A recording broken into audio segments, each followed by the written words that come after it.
Retrouvez vos émissions préférées Equality sur le site www.equality-radio.fr. Equality, c'est votre émission contre les discriminations et pour l'égalité. On ne choisit pas sa couleur de peau. Encore moins des tourments hétéros. Qui sommes-nous pour juger ce qui est bien ou mal? Dit-on pas que chacun est égal? L'union fait la force. Revenons sur le sujet principal du jour. Le sida, le VIH. D'ailleurs, alors je répète la question, qu'est-ce que le VIH? Qu'est-ce que ça c'est un signifie? virus. Alors virus, virus, I. Immunitaire. Non, pas immunitaire. C'est pas immunitaire, c'est presque ça. Immuno. Oui, après il manque quelque chose. Parce qu'en fait c'est en hôpital, non, c'est immuno, mais il y a un autre truc. Immunodéficient. Voilà, et maintenant H. Pour les hommes. Pas loin, c'est presque ça. Pour les humains. Pas loin, presque. Non, mais c'est ça, il n'y a pas pour les humains. Mais bon, VIH, ça veut dire virus de l'immunodéficience humaine. Oh. Ah bah écoute, c'est pas pour les humains. Je suis désolé, ça veut rien dire pour les humains. Pourquoi toi t'as des intérêts? Non mais on dit pas pour les humains. C'est ça que je voulais te dire. Besoin, moi, je te regarde. Tu savais ce que ça veut dire, Gégé, au passage? Non. Tu savais pas ce que ça voulait dire? Non. Ah, Lionel qui te fait dire sur le chat, bisous Gégé, soigne-toi. Oui. Pas dans le mauvais sens du terme, mais voilà, on te fait comprendre. Ouais. Donc voilà. Allez.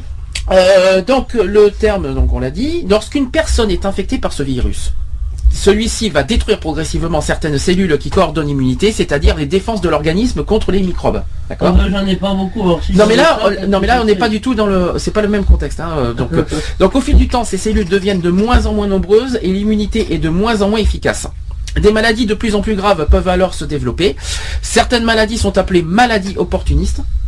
Voilà, peut-être que certains ne le savaient pas, parce qu'elles profitent de la diminution de l'immunité pour se développer. On parle bien de VIH pour l'instant. Lorsqu'une personne a une ou plusieurs maladies de ce type, on dit qu'elle a le sida. Qu'est-ce que veut dire sida? Syndrome immunodéficient. Oui, mais c'est ça, syndrome. Non, mais tu rigoles, mais c'est ça. Syndrome immunodéficience, il manque le A. C'est toujours la dernière lettre que... A. Pour les érotiques, non, il faut pas abuser par contre. Acquise. Voilà. Syndrome d'immunodéficience acquise. Mais alors, quelle est la différence maintenant entre l'infection par le VIH et le sida? Eh ben le sida, une fois que tu l'as, tu l'as. Le VIH, si tu l'as, tu l'as? Oui, le VIH, comme tu dis, je pense qu'ils doivent pouvoir, à une certaine limite, le soigner. Alors, je vais expliquer. Concernant le VIH, en fait, l'organisme n'est pas capable d'éliminer complètement le VIH. Cependant, quand quelqu'un a le VIH, il ne va pas être malade tout de suite, car le VIH met en général plusieurs années avant de détruire les défenses immunitaires. On ne parle de sida lorsqu'une personne développe une maladie opportuniste. D'accord? Quand une personne a le sida, c'est qu'elle a forcément le VIH. Par contre, c'est pas le contraire, non. Parce que si quelqu'un a le VIH, il n'a pas forcément le sida. D'accord? Alors que voilà, toutes les personnes qui sont infectées par le VIH n'ont pas forcément développé le sida. Les traitements actuels ont pour but d'empêcher que l'infection par le VIH évolue vers le sida et aussi de soigner le sida chez ceux qui l'ont déjà développé. Ça va, tu suis? C'est des termes médicaux, hein, donc c'est normal. Ensuite, être séropositif, est-ce la même chose qu'avoir le sida? C'est une question. Oui, je crois. Est-ce que tu crois qu'être séropositif, c'est la même chose qu'avoir le sida? Oui, non, je crois. Eh bien, je vais vous répondre à ça. On ne peut pas savoir que l'on est séropositif si on n'a pas fait de dépistage du VIH et si ce test est avéré positif. D'accord? Le test permet de rechercher des anticorps que l'organisme produit pour essayer de se protéger du VIH. Ils ne sont fabriqués qu'en présence du VIH. Donc, être séropositif au VIH veut dire qu'on est infecté par le VIH. Ouais, c'est un peu terme, mais c'est un peu compliqué, mais il faut vraiment mettre les contextes en place parce qu'il y en a qui mélangent les deux en fait. C'est pour ça que je cherche à en parler, pour éviter que les gens mélangent VIH et SIDA, que les deux soient ensemble. C'est pas tout à fait pareil. Donc être séropositif au VIH veut dire qu'on est infecté par le VIH et non pas du SIDA. C'est pas pareil. Cela ne signifie pas pour autant qu'on est au stade du sida. C'est ce que je viens d'expliquer. Alors, question suivante. J'ai entendu dire que quand une personne était séropositive, elle avait des taches sur la peau et qu'elle maigrissait. Est-ce vrai? C'est une question comme ça d'une Ah, personne. ça, De toute façon, j'avais tout le monde est jamais vu différent, que- donc tout le monde développe pas. J'ai jamais vu quelqu'un qui avait le sida, moi, je peux pas te le dire. Non mais par C'est rapport à ce que vous avez entendu passer, sans vous entendu parler à la télévision, même si t'as pas fréquenté quelqu'un qui a le sida, t'as souvent. Moi, j'avais ça fait- entendu dire, mais ça fait très longtemps que ça, Oui. qu'il y avait un monsieur qui était mort du sida, une vedette, enfin quelque chose d'assez important, qu'elle avait des plaques partout. Ouais. D'accord. Voilà, donc c'est tout. Mais moi, je dis que ça dépend de la personne. Ça dépend de cas. Tu vois, Tout le monde est différent. t'es au cas par cas, toi en fait. Voilà, tout le D'accord. monde ne réagit pas pareil. Alors, réponse en tout cas de ça, c'est non. On peut être positif pendant des années, tout en se sentant en très bonne santé. Mhm. Le fait d'être infecté par le VIH ou d'avoir le sida ne se voit pas en dehors d'examens particuliers. Et si on a pris un risque, il y a qu'en faisant un test de dépistage du VIH qu'on pourra savoir si on est porteur ou non de ce virus. En fait, parce qu'il y a qui sont porteurs, d'autres qui ne sont pas. D'accord ? Alors, le système immunitaire donc est capable de repérer les éléments étrangers à notre organisme, comme les microbes, les virus, les bactéries et les parasites entre autres, ou certaines cellules toxiques où on désigne tous ces éléments sous le nom d'antigènes. Il est également capable de les reconnaître lorsqu'il les a déjà rencontrés. C'est la mémoire immunitaire. C'est pourquoi il y a des maladies qu'on ne fait qu'une fois dans sa vie. De la même façon, les vaccins permettent de créer une mémoire immunitaire contre les maladies graves que l'on n'a jamais attrapées. Je reprécise qu'à l'heure d'aujourd'hui, il n'y a toujours pas de vaccin contre le sida. Faut pas l'oublier ça, il faut bien le rappeler. Il y a des traitements préventifs qui vont arriver l'année prochaine, je vais en parler tout à l'heure. On en a un peu parlé la semaine dernière, si vous vous en souvenez bien d'ailleurs. Donc le système immunitaire est très perfectionné et permet de lutter contre ces antigènes de plusieurs manières. Alors soit en fabriquant des anticorps, ce sont des protéines qui vont se coller sur l'antigène et le détruire, c'est le rôle des lymphocytes B, je pense qu'on en a entendu parler de ça aussi, les lymphocytes. En détruisant aussi directement des bactéries, c'est le rôle des polynucléaires. Et aussi en détruisant des cellules infectées par un virus, c'est le rôle des lymphocytes CD8. Rien à voir avec ce que tu vas te dire en ma tête. Donc comment fait le virus pour détruire les lymphocytes CD4? C'est que le VIH est capable de rentrer à l'intérieur des lymphocytes CD4 et d'y inclure son propre programme. En effet, chaque cellule, qu'il s'agit d'un virus ou d'une cellule humaine, possède son propre programme, le code génétique constitué d'ADN, pour les cellules humaines de l'ARN pour le VIH qui régule son fonctionnement. Alors comment se fait-il alors qu'on ne soit pas rapidement malade? En fait parce que pendant plusieurs années, l'organisme est capable de lutter contre l'infection par le VIH, alors soit en détruisant une partie des virus produits par des anticorps, les mêmes anticorps que l'on recherche lorsqu'on fait un test, soit en fabriquant aussi des quantités importantes de nouveaux lymphocytes CD4 pour remplacer ce que le VIH a détruit. Alors, je rappelle que l'épidémie du sida a combien de temps aujourd'hui? Vous savez, ça fait 30 ans que ça existe. Ça a été déclaré quand le sida? Est-ce que moi j'étais tout bébé quand ça s'est passé. Toi, est-ce que toi, à ton époque, dans les débuts des années 80, tu avais entendu parler du sida? On avait entendu parler avant, mais... T'en as entendu quand la première fois? J'en entends presque tous les jours parler, c'est un peu... Mais depuis quand exactement t'as commencé à en entendre, vraiment en entendre parler? Mais déjà quand on était né, non, c'est ça. Je suppose que... Non, avant. je suppose que tu as entendu parler du sida forcément dans les années 90, parce qu'il y a eu pas mal de débats télévisés à ce sujet-là dans les années 90. Non, mais il me semble avant. Parce que quand je t'ai raconté l'histoire du monsieur, là, c'était bien avant qu'il naisse. Des années 80? De toute façon, ça peut être que là, ça peut pas être avant. Ouais. Et c'est quoi? Peut-être qu'avant c'était pas... Alors c'est quoi l'histoire de ce monsieur? Ça date de quand? De loin? Bah oui, justement. C'est-à-dire? Ils étaient pas nés, il est né en 88, lui. D'accord, donc c'était avant. Alors, C'était avant, oui. est-ce que tu peux le raconter, cette histoire du monsieur? Oh bah, j'ai lu sur un livre que ma mère avait acheté, que ce monsieur était très malade, qu'il avait le sida. Comme ça a été déclaré comme ça? Voilà. Sans... Ça a peut-être été déclaré avant, mais moi je ne sais pas, c'est parce que je suis tombé dessus. Oui. C'est tout, pour le lire. Oui. Et que ce monsieur était mort du sida et il nous montrait en photo, il avait des plaques partout. D'accord. Donc à l'époque, donc dans les années 80, on dit qu'on a le sida par rapport aux plaques qu'on avait sur le visage. Voilà, ouais. Ça me fait penser quand il y avait je sais pas si tu as vu le film Philadelphia. J'ai vu un film comme Il y avait le film Philadelphia avec Tom Hanks. Et Oui, en mais fait, c'est ça. et justement, ça date de 94 ce film. Et justement, il montrait les plaques sur le visage, là, sur le front. Est-ce que c'était des plaques noires, je crois, si je me Oui. trompe, je crois que c'était ça. Oui, oui. Et on voit, mais dans ce cas, s'il avait des plaques noires, si je dis pas de bêtises par rapport à ce que j'ai vu, il me semble que c'est en phase terminale, ça. C'est pas dans les Oui, débuts. c'est en phase terminale, Voilà, oui. puisqu'il était mort, le mec. Voilà, c'est C'est parce que justement pour ça qu'il avait marqué. je vais pas dire une bêtise, Il mais nous avait montré le visage et un peu le torse, il en avait partout. voilà, c'est ça. Et dans le film Philadelphia, si tu l'as vu, Et il est mort que à je la fin, recommande. avant, Voilà. il a gagné le procès en plus, je crois. Oui, si tu connais le film, c'est ça. En fait, il est avocat. Il il est homosexuel. Il a contracté le sida par rapport à, voilà, il a fait voilà, on va pas raconter tout le film, hein. Et à la fin, effectivement, il gagne le procès parce qu'il s'est fait virer de son employeur parce qu'il avait le sida, et il meurt juste après. Et c'est un film très émouvant que je recommande pour ceux qui l'ont pas vu. Ça s'appelle Philadelphia. Pour ceux qui l'ont pas vu. Il y a un autre film qui est connu aussi, c'est dommage que j'ai pas en tête, il y en a un autre. Si d'ailleurs, si dans le chat certains veulent nous donner quelques exemples des films, tout ça, dites-le nous sur le chat. Lionel, je pense à toi au passage. Donc, ça a été déclaré le 5 juin 1981. Il y a eu 5 cas de pneumocystose. En fait, c'est une atteinte pulmonaire grave qui sont décrites chez de jeunes hommes homosexuels de Los Angeles. Et le centre de contrôle des maladies CDC d'Atlanta aux États-Unis sonne l'alarme. Parce que rapidement, on se rendra compte que l'hécatombe liée au sida a commencé aussi parmi les usagers de drogue. Parce qu'il ne faut pas oublier qu'il y a plusieurs, et ça sera une question que je vais poser après à Fred. Oui, parce que je voudrais savoir si tu as bien appris à l'école comment fonctionne le sida. Attends, parce que c'est bien de connaître, de savoir ce que veut dire sida, mais il faut savoir aussi apprendre comment ça fonctionne. Donc le virus lui-même ne sera découvert qu'en 1983, donc 30 ans cette année. Mais dès 1982, avec l'annonce du premier cas de sida en Chine, c'est le monde entier qui est frappé.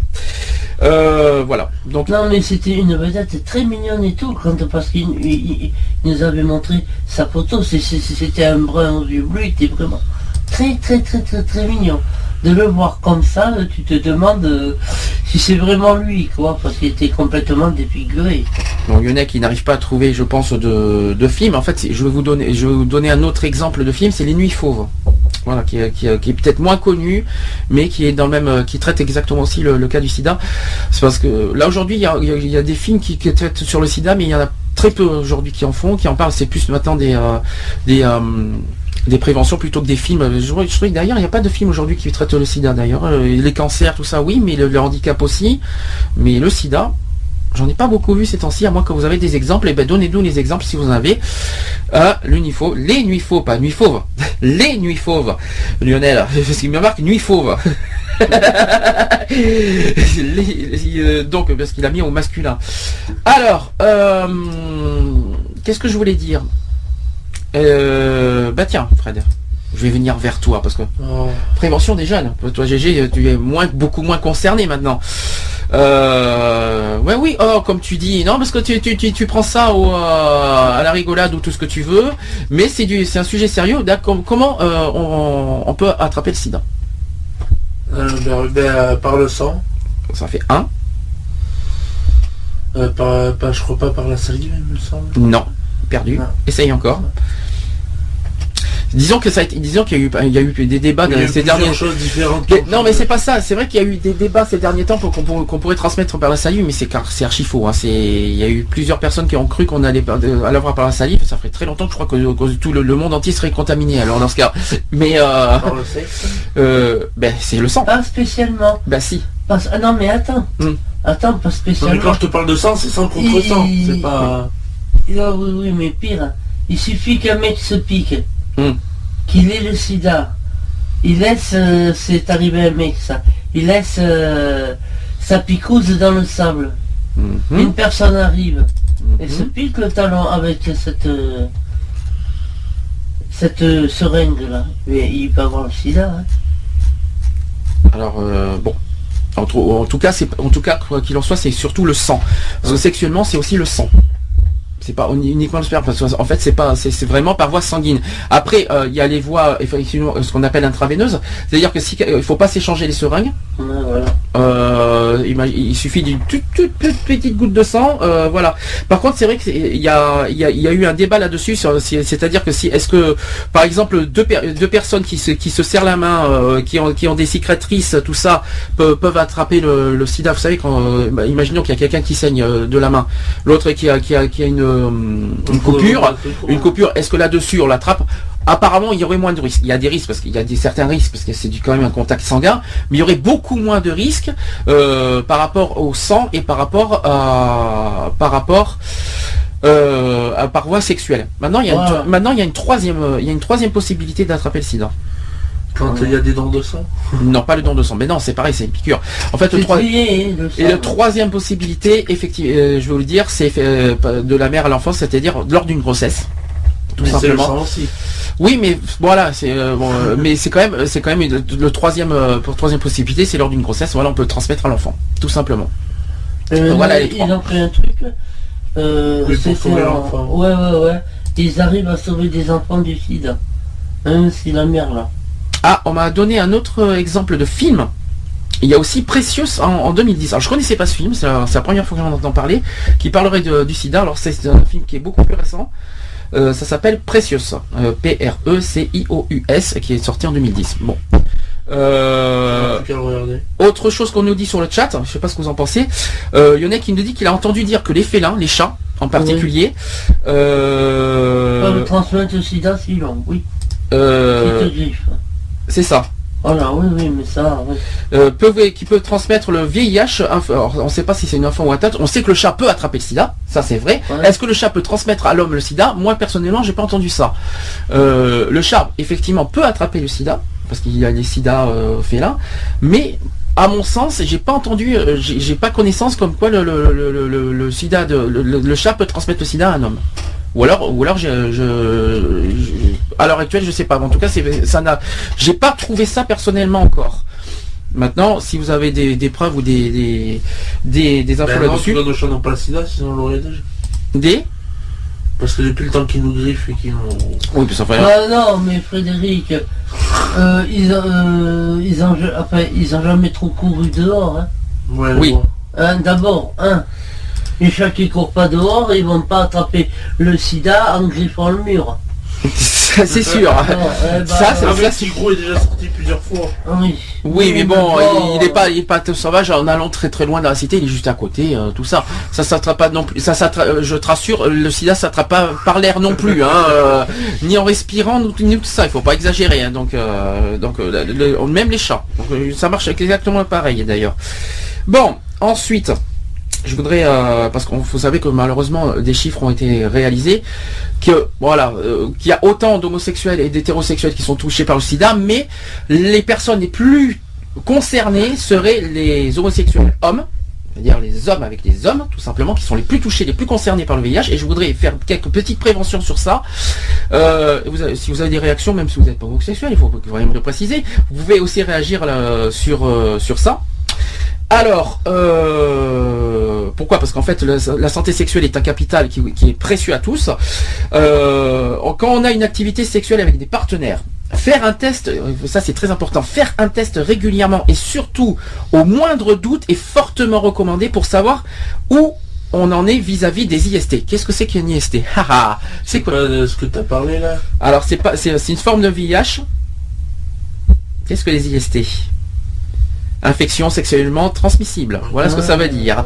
Ils ont changé. Dont le VIH et le sida. Donc, et aussi les hépatites. Donc il faut aussi faire très attention, se contrôler, faire des tests au niveau des hépatites, que ce soit A, B ou C, peu importe, mais surtout le C. Voilà, l'hépatite C, c'est très important. Pourquoi? Parce que plus de 20 partenaires dans l'année, parce que chez les homosexuels, il y en a qui ont tendance à aller à droite, à gauche, ici et là. Ça, c'est quelque chose que je suis pas très pour, mais bon, malheureusement, il faut être honnête. Et il faut faire un test au moins 2 fois par an. C'est-à-dire une fois tous les 6 mois à peu près. Sauf si vous sentez qu'il y a un doute, il faut le faire dans les 3 mois qui suivent. Alors, il existe un test de dépistage qui s'appelle le TROD. C'est un test rapide d'orientation diagnostique qui est par rapport au VIH, qui permet d'avoir un résultat en 30 minutes maximum. Il est totalement fiable 3 mois après une prise de risque VIH. Moi je sais pas, mais je me suis fait un test quand juste avant d'avoir Benoît. C'est juste après Frédéric. Parce qu'ils en parlaient justement de se faire un test de dépistage. Bon, nous, ça n'a rien donné parce qu'on n'avait rien. Mais bon, c'est vrai qu'ils nous conseillaient passer un moment de le faire. Oui. De toute façon, il faut le faire tout. Non, mais toi, personnellement, Bon, excuse-moi, t'as pas de risque, à part si tu as des piqûres, des opérations qui peuvent se mal sur ton nez, à ce moment-là, d'accord. Mais sexuellement parlant, on va pas parler de ta vie privée non plus. C'est pas le but. Tu risques pas grand-chose. Après, si tu sens qu'il y a un risque, oui, Fred. T'avais pas parlé d'un truc? Quand? La semaine dernière? Ouais, par rapport à... J'ai parlé d'un truc la semaine dernière, mais alors justement, et je vais en parler à la fin parce qu'il y a une nouveauté qui va arriver en France, qui va débarquer l'année prochaine, et je vais en parler tout à l'heure. Oui, effectivement, mais ça n'a rien à voir avec ça parce que ça c'est le truc. En fait, je préfère le truc, c'est dépistage sur un doigt. Oui, voilà, tu te fais, c'est un petit peu, ça marche quand même un petit peu comme, oui, voilà, oui, parce qu'en fait, à partir de l'année prochaine, on peut se faire dépister soi-même. Il faut qu'on peut trouver on peut avoir un test, mais par contre c'est pas donné, je pense que tu t'en souviens. Oui, 40, 50 euros, ils sont bien gentils, mais là c'est bien gentil de se faire dépister soi-même, mais alors le prix pour se faire dépister ça vaut cher. Hein. On en parlera tout à l'heure de ça. Ensuite, donc je vais réexpliquer ce que c'est que le TROD. On appelle ça le test de dépistage rapide du VIH. Donc le TROD permet d'avoir un résultat en 30 minutes maximum, totalement fiable. Alors comment ça marche? Il faut une goutte, ça marche avec une goutte de sang qui est prélevée au bout d'un doigt, un petit peu comme le diabète, si je ne me trompe pas. Cette goutte de sang est mise en contact avec des solutions réactives afin d'établir ou non la présence d'anticorps dirigés contre le VIH, qui est virus responsable du sida. Et quelques minutes plus tard, on a un résultat selon le test utilisé. Alors le test rapide est-il totalement fiable? Soi-disant oui, parce qu'un délai de 3 mois, soit 12 semaines au total, doit être écoulé avant la prise de risque, après la prise de risque. Et un test classique par prise de sang est fiable 6 semaines après le risque. Donc si on le fait par prise de sang dans un centre d'examen, c'est fiable, mais 6 semaines après le risque. Tandis que le TROD, c'est valable 12 semaines. Donc on conseille plus de faire le TROD que les dépistages dans les centres d'examen. Ensuite, si le test est rapide et positif, il doit être confirmé par un test de dépistage classique du VIH par prise de sang, réalisé dans un laboratoire ou un centre de dépistage anonyme et gratuit, le fameux CDAG. Gratuit, oui, mais il faut attendre 15 jours le résultat. Enfin, moi, c'est ce que j'avais attendu. Une semaine, maintenant. Ah oui. Ça va plus vite, c'est un peu plus rapide maintenant. Oui. Après, ça dépend dans quel coin on est, mais en général, c'est une semaine maintenant. Après, au maximum, je pense qu'un jour, mais moi, j'ai toujours vu une semaine en général. Maintenant, je crois que c'est plus rapide, mais il me semble que le test de dépistage rapide, c'est pas une semaine, c'est beaucoup plus vite que ça. On a le test, on a le résultat de suite. Hein. C'est ça qui est intéressant. Alors, est-ce qu'il faut être à jeun pour faire le test du sida? Non. Parce que comme c'est dans le sang, c'est dans le sang. Hein, le test du dépistage, effectivement, peut être effectué à n'importe quel moment, que l'on ait mangé ou pas. On s'en fout, peu importe. Mangez si vous voulez, faites le dépistage. Voilà, vous pouvez déjeuner le matin, ça dérange personne. Alors, est-ce que le test rapide est-il anonyme?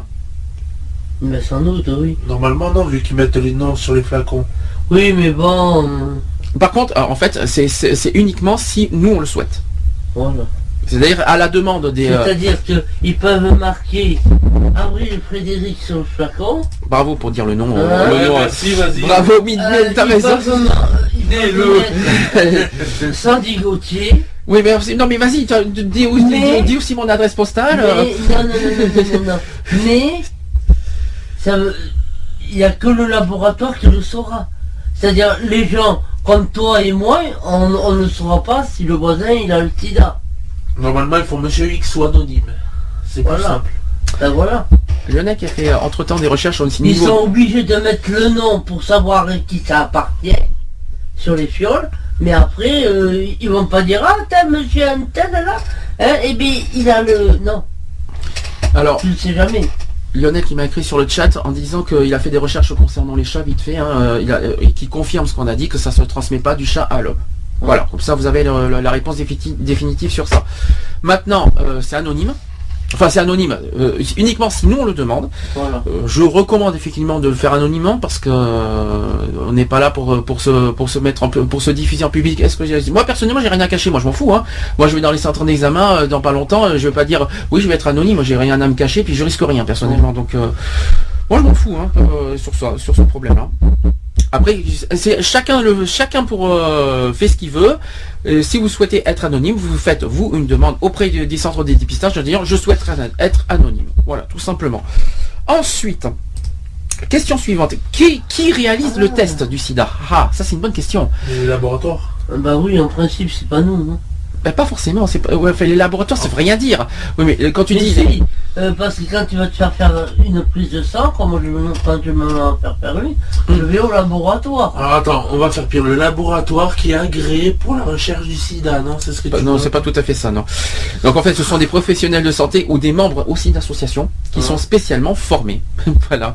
Mais pas tout à fait comme tu as dit. Alors que se passe-t-il en cas, par exemple, si le test s'avère positif? Que va-t-il se passer? Se cacher, non. La personne peut-être aux yeux des gens, mais au niveau médical, vaut mieux pas se cacher. Je conseille, je recommande. Peut-être, mais c'est un petit peu. Il y a eu un débat, je crois, il n'y a pas très longtemps sur ça. Il y en a qui, je rappelle, juste, mais s'il y en a qui le font, attention. Et ça mérite débat parce que quand il y en a qui savent qu'ils sont positifs, ils le cachent. Le docteur il finit par le voir. Le médecin peut-être, mais le pire c'est qu'il y en a qui s'isolent et qui le cachent et même aux partenaires, il y en a qui le cachent à des partenaires qui ont le sida. Et ça c'est très grave. Personnellement, si à la famille encore, ça je comprends. À des amis, je comprends. Par contre aux partenaires, désolé, il faut pas le cacher. Pour un médecin, c'est clair, net et précis. Et à un médecin, si vous souhaitez avoir des traitements, il faut pas le cacher. Il faut pas avoir honte devant un médecin. Je suis désolé, je suis contaminé. Aidez-moi à avoir les traitements nécessaires pour avoir pour que la durée de vie puisse durer plus longtemps avec la trithérapie. Voilà. Bref, donc si le résultat s'avère positif, donc ça doit être confirmé par un dépistage classique. C'est ce que je viens de dire dans les centres d'examen en général. Effectué aussi soit en laboratoire sur prescription médicale, soit dans un centre de dépistage anonyme et gratuit.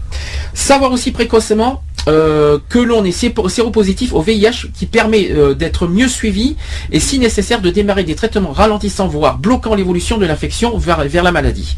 Et oui. Est-ce qu'on peut le faire dans les hôpitaux aussi? Oui, bien sûr. Tu peux, normalement, oui, tu peux. Mais je recommande plus les centres d'examen et les laboratoires, parce que les hôpitaux, c'est pas très privé, on va dire. On peut le faire dans les hôpitaux, mais c'est pas public. C'est pas anonyme. C'est ça que je voulais dire. C'est plus anonyme dans les centres de dépistage que les hôpitaux. Ça, ce n'est que mon avis personnel.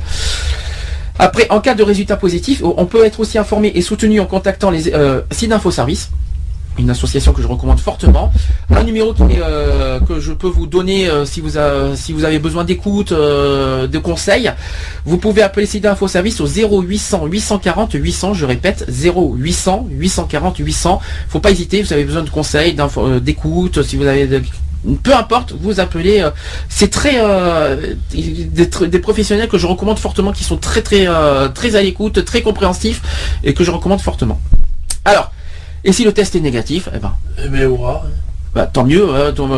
Mais attention, qu'on soit bien clair, c'est pas parce que c'est négatif qu'il faut se dire ça y est, on n'a plus le sida, ça y est, je ne fais plus de test. C'est pas comme ça que ça marche. C'est pas un test qu'il faut se dire un négatif que les années précédentes, il faut dire je fais plus de test. C'est pas comme ça que ça marche. Il faut au moins faire 1 ou 2 tests par an. Même si c'est négatif. Mais GG c'est comme ça. Mais ça c'est que de c'est aussi pour soi, pour se sentir rassuré. Et voilà. Moi je m'en suis fait faire 1, mais jamais 2, jamais 3, c'est tout. Hein. Oui, mais 2 c'est suffisant, une fois tous les 6 mois. Bon, moi je fais pas tous les 6 mois. Pourquoi? Oui. Explique-moi pourquoi. Pour ceux qui l'ont, ça c'est sûr. Oui. Mais moi pourquoi tu voudrais que je te fasse faire 2 fois par an?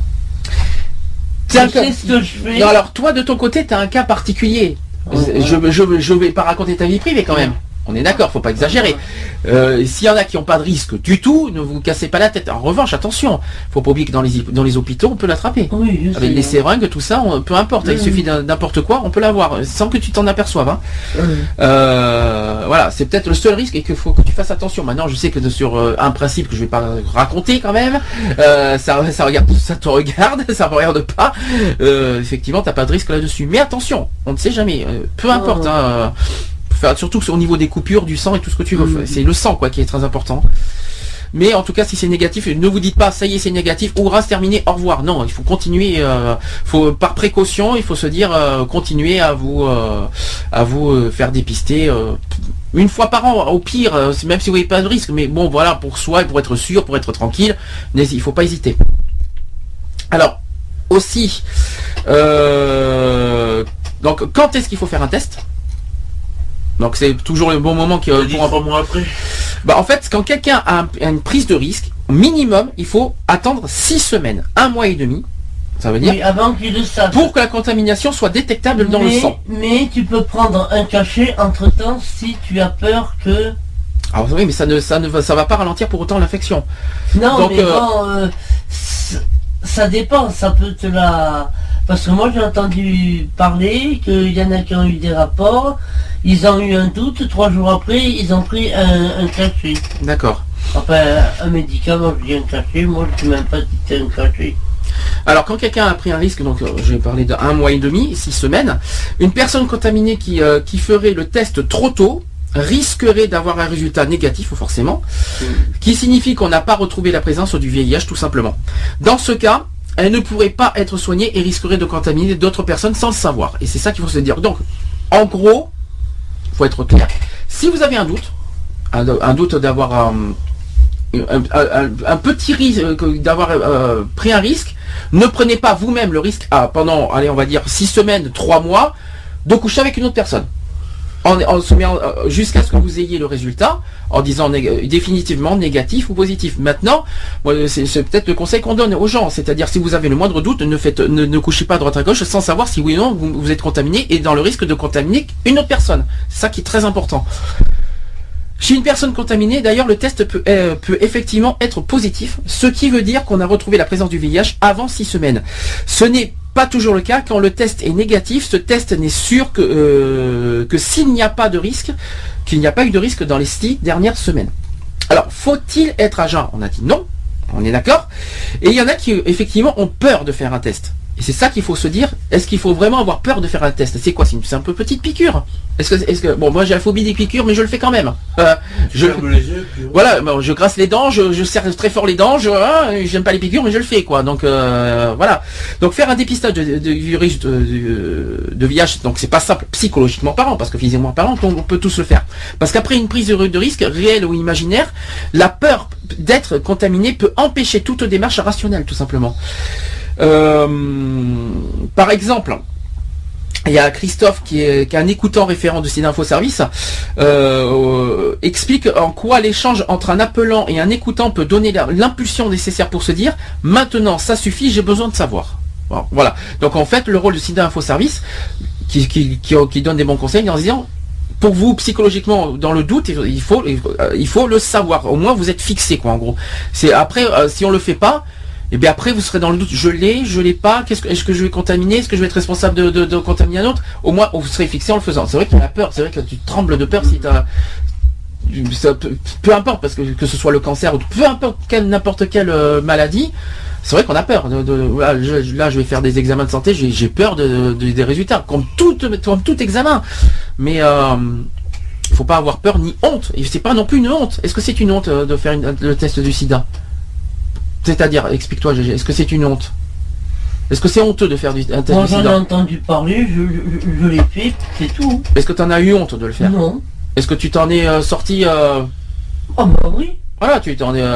toi, voilà. Fred, tranquille, tu l'as fait, tu t'en as honte, t'as vraiment, quand tu vas dans un test, tu le fais, tu te dis c'est normal, c'est pas honte, et c'est pas une honte de le faire. Non, voilà. C'est qu'en fait je m'en... Voilà. Alors, tu peux le dire, mais je te le recommande pas, quoi, ce que tu vas dire. Mais je sens que c'est quelque chose qui va pas me plaire, la phrase. Mais donc, non, alors attends, pour être sympa, je veux dire que ça me fait ni chaud ni froid. Voilà. De faire le test. Oui, voilà. Mais tu le fais. Oui. Oui, mais c'est ça qu'il faut se dire. Peu importe si tu t'en fous de le faire. C'est pas pour ça que je vais m'évanouir au bout de 2 minutes. Ah non, mais c'est pas ça que je veux dire. Mais c'est dans le principe de le faire. Est-ce que tu as honte de le faire? Non. Ouais, bon, après, tu t'en fous, quoi, en gros. Voilà. Des réactions sur le chat. Faut compter 1 mois et demi par rapport après rapport, donc je l'ai déjà dit. Moi je dis j'ai rien à me reprocher, je le fais à titre informatif. Ok, c'est les réactions du chat. Ça coûte rien de le faire, c'est gratuit, effectivement, c'est anonyme et gratuit. Moi je l'ai fait pour assurer mon conjoint, même si je sais que je n'ai rien. Tout simplement. Voilà. Ensuite. Le médecin, donc les centres de dépistage gratuits et les laboratoires d'analyse privés, le centre d'information de dépistage et de diagnostic des infections sexuellement transmissibles, il y a plein de choses à dire là. Ça s'appelle le CIDDIST. Ouf, oui, ne vous inquiétez pas, je boirai de l'eau après. Vous avez le choix des lieux et des professionnels pour connaître votre situation tout simplement. Alors, il y a des idées fausses concernant le sida, parce qu'on entend beaucoup parler du sida, mais il y en a plein qui s'imaginent sur le sida. Comme par exemple en disant, alors ça ce n'est qu'une idée fausse que je pense moi-même. Par exemple, on dit que le sida c'est la faute des homosexuels. Est-ce que vous pensez la même chose? Bon, c'est pas ce que j'avais entendu au début. Alors, ce qui est vrai, je l'ai dit au début, ce qui est vrai, c'est que les homosexuels hommes sont les plus touchés et on va dire les plus risques, ceux qui ont le plus de risques d'attraper le sida. Ça c'est vrai. En revanche, est-ce qu'on peut dire que c'est la faute des homosexuels qu'on a le sida? Moi, ce que j'ai entendu depuis le début, mais bon, après, je pense pas que ce soit qu'il y a eu une expérience sur un singe, et que c'est en fait un singe qui a contaminé. Voilà, oui, carrément, avec quoi? Mais non, je veux dire qu'ils se sont amusés à faire des expériences. Oui. Et que le singe a contaminé des gens, et puis après, ça s'est étalé. Parce que le singe, c'est vrai que c'est à moitié, ça se rapproche un peu beaucoup, même. Donc, qu'au début, c'était le singe qui l'avait, puis qui l'a transmis. Par contre, non, parce qu'en fait, il y a beaucoup, je pense que vous avez entendu parler, oui, vous êtes homosexuel, vous avez forcément sida, on nous pointe du doigt, vous avez le sida. Vous voyez ce que je veux dire? Après, il y a eu l'histoire aussi du complot de l'État. En fait. Du complot de l'État, oui. C'était l'armée qui avait fait ça. Alors, par exemple, une idée fausse. Y a-t-il pas d'autre moyen de le voir si on a le sida? Alors, c'est une idée fausse parce que non, quand une personne est contaminée par le VIH, il peut se passer plusieurs années avant qu'elle ne développe des symptômes liés à la maladie. Ça, c'est le premier point. Deuxième idée fausse, mon médecin m'a fait un bilan complet. Il n'y a pas longtemps, par exemple. Donc, j'ai eu un test de dépistage. Est-ce que j'ai eu un test de dépistage? Mais non, s'il n'a pas demandé sur la notice... Ah oui, parce qu'en fait, c'est vrai que c'est une bonne question. Moi, on m'a dit que ça se faisait automatiquement. Alors, c'est une bonne question, parce que... Non, parce que moi, le médecin, quand il m'a fait la pression, il a marqué ce qu'il voulait voir. Eh ben, oui, mais moi, quand je suis allé à l'hôpital pour ma septicémie, eh bien, ils me l'ont fait systématiquement sans que je le demande. C'est vrai que ça peut mettre un doute, parce que forcément, quand le laboratoire, même si le médecin ne demande pas le sida, c'est vrai que aux yeux des laboratoires, qui nous prouve que nous, au laboratoire, ils n'ont pas, pour eux, en privé, fait un test du sida qu'ils gardent pour eux. C'est vrai. Et ça, c'est vrai que ça peut être troublant, mais ça, on ne le sait pas. Il n'y a que les laboratoires qui peuvent le faire, qui le savent. En revanche, pour le médecin, on répond pas forcément. Voilà, donc ça peut être oui ou non, parce qu'en fait, quand un médecin prescrit un bilan, c'est pour rechercher des maladies ou des infections pour lesquelles une personne est venue consulter. C'est-à-dire le test VIH n'est jamais réalisé de façon systématique. Mais c'est vrai qu'on peut se douter, on peut avoir un petit doute quand même en se disant peut-être que les laboratoires en privé peuvent faire des petites recherches et puis qui cataloguent, parce qu'en plus vous savez qu'il y a l'établissement français du sang qui existe et que après ils ont des fiches sur les personnes. On est fiché à l'établissement français du sang. Je sais pas si vous êtes au courant de ça. Donc forcément en privé. Après si on devient trop paranoïaque, ça y est, ils vont nous compter. C'est pas de la paranoïa, mais c'est possible. C'est vrai que mais tout est possible maintenant. Parce que maintenant, je suis désolé, maintenant avec tout ce qu'on voit en vidéosurveillance pour les flics, maintenant qui nous dit qu'on n'est pas surveillé pour le sang, par exemple, c'est au point où on en est, pourquoi pas.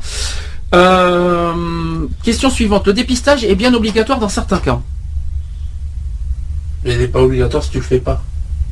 Alors en fait, le test est obligatoire que pour les donneurs de sang, de sperme, d'organes et de lait. De lait. Bah oui, de lait. Il est proposé systématique. Alors on va attendre que GG se calme. On l'excuse au passage qu'elle est toujours malade. Elle est toujours parmi nous, vous inquiétez pas, elle va bien. Donc il est proposé donc systématiquement aux femmes enceintes et avant un mariage. Dans toutes les autres situations, il n'est ni obligatoire ni proposé de façon systématique. D'accord ? Question suivante, si je suis une séronégatif, cela veut dire que mon partenaire est également séronégatif. Ah ah. Pas forcément. Ben pas forcément, bien sûr. Ça paraît logique. C'est des logiques implacables, non, bien sûr. Parce que sans le savoir, on peut avoir un partenaire qui trompe son partenaire sans le savoir, et qui peut attraper le sida sans qu'il le sache. Vous voyez le truc, le traquenard un petit peu bizarre. C'est-à-dire qu'on peut avoir deux partenaires qui, je vais pas raconter mon histoire personnelle si c'est possible, mais il suffit qu'il y ait deux partenaires, même si ça dure le plus longtemps possible. En fait, un partenaire qui peut avoir double relation, des relations avec d'autres personnes, qui couche avec une personne qui peut avoir le sida, et après qui attrape le sida sans que la personne le sache, et qui peut contaminer son partenaire. Ça va, vous suivez ou un peu de choses près, mais c'est un petit peu, malheureusement c'est ça, parce que c'est comme ça que ça fonctionne malheureusement, mais pourtant c'est réel. Alors, j'ai des rapports réguliers avec une personne séropositive, mais pas toujours protégée. J'ai fait un test et il est négatif. Est-ce que je suis protégé contre le VIH? Non. Malheureusement, non, bien sûr. Donc cela signifie seulement que le virus n'a pas été transmis, mais si on ne se protège pas, une contamination est toujours possible. Les questions censées être positives. Bon, voilà. Marc Frémondière, bonjour. Vous êtes infirmier au centre de santé sexuelle, le 190. Pouvez-vous nous dire ce qu'est un test de dépistage du VIH rapide? Dans le cadre du plan de lutte contre le sida 2010-2014, un effort a été mis sur le dépistage du VIH-sida. Malgré un dispositif de dépistage assez diversifié, de nombreuses personnes en France, parmi les plus vulnérables, n'y ont toujours pas accès. Donc parmi les pistes retenues, la généralisation du test rapide fait partie des mesures préconisées. Ce mode de dépistage, test rapide, est utilisé déjà depuis quelques années de manière isolée, notamment dans certaines situations d'urgence. Ce mode de dépistage va donc se généraliser, sortir des murs de l'hôpital pour être notamment disponible chez les médecins de ville. En parallèle, plusieurs expériences en milieu associatif ont eu lieu en 2009 dans le cadre de la recherche biomédicale, et elles se sont avérées pertinentes, et elles révèlent en fait l'attrait que peut avoir une approche communautaire dans le dépistage. Quelles sont les différences fondamentales entre un test de dépistage classique du VIH et un test rapide? Alors un test classique est un examen de laboratoire qui est réalisé grâce à une prise de sang, donc par un personnel forcément diplômé. Le sang prélevé doit être ensuite analysé et techniqué sur des automates de laboratoire qui renseignent ou non sur la présence des anticorps anti-VIH. C'est ce qu'on appelle communément le test ELISA. A contrario, le test rapide ne nécessite pas de prise de sang. Il faut juste prélever un peu de sang au bout du doigt. On met ensuite en contact donc ce sang avec une membrane réactive et ou des solutions réactives afin de mettre en évidence la présence ou non des anticorps anti-VIH. L'interprétation, c'est la grande différence, se fait là par lecture directe, donc ça ne nécessite pas de matériel de laboratoire. Donc on parle que le vaccin préventif, c'est pas pour demain, parce qu'une équipe de chercheurs de l'INSERM vient de démontrer que le virus du sida s'est adapté progressivement à la réponse immunitaire de la population humaine au cours de l'épidémie. Cette adaptation continuelle rend le virus de moins en moins sensible à certains anticorps neutralisants. Ces anticorps qui agissent au stade précoce de l'infection cellulaire en empêchant la fixation ou la pénétration du virus est in fine plutôt, à la libération de son information génétique à l'intérieur de la cellule cible. Et malgré cette perspective sombre, pour reprendre les mots de l'INSERM, une piste vaccinale reste à explorer. Des chercheurs ont identifié une association de deux puissants anticorps capables de neutraliser in vitro les souches virales les plus récentes. Une stratégie qui, si elle se confirme, demandera encore du temps avant d'être appliquée à l'homme. Bien, s'il y en a qui veulent réagir par téléphone, Lionel, je pense à toi, si tu veux qu'on fasse le test, pas du sida, mais le test du téléphone, 05 35 004 024, à moins que tu l'avais pas vu, c'est au-dessus du chat, il y avait du site internet, il y a le téléphone qui est indiqué, je te signale. On t'attend patiemment. J'espère que ça va fonctionner, on ne sait pas, je n'en sais rien, c'est la surprise, ça fonctionne pas. J'espère que ça fonctionne avec les G qui est à donf aujourd'hui. Je voulais dire aussi au sujet du sida, il y a un deuxième sujet que je voulais aussi.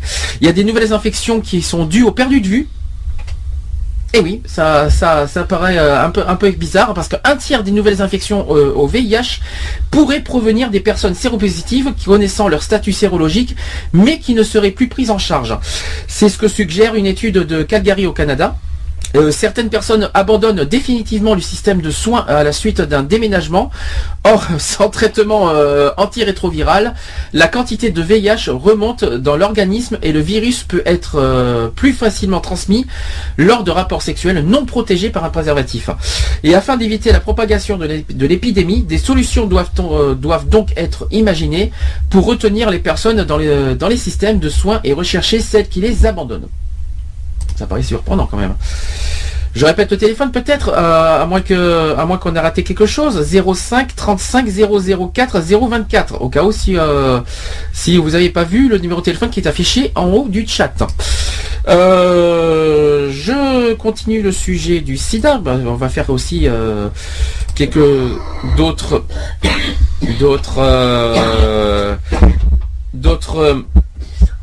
au niveau du... tiens, je vais faire des rapports d'experts. Un rapport d'experts qui a été établi très récemment.